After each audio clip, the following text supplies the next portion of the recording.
So the S25 series officially releases this week, and a lot of people who pre-ordered have gotten their devices already or are in transit. Make sure to use our affiliate link down below to get some additional savings if you are looking to pre-order this beast here.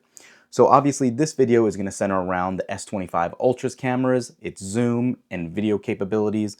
We're going to make this one very short and sweet. These are all point and shoot shots in different modes, and we really just wanted to give you guys a first look on how this camera actually does. When comparing it with the iPhone and all that, we'll have a separate comparison video.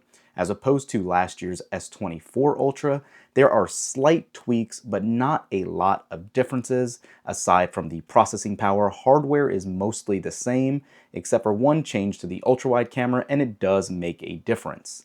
Aside from that, as you can see in these images, they do look really good in great daylight shots, and when the light is not ideal, you can still get a really good picture out of this camera.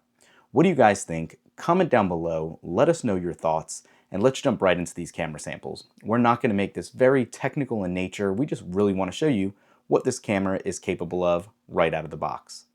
Let's go.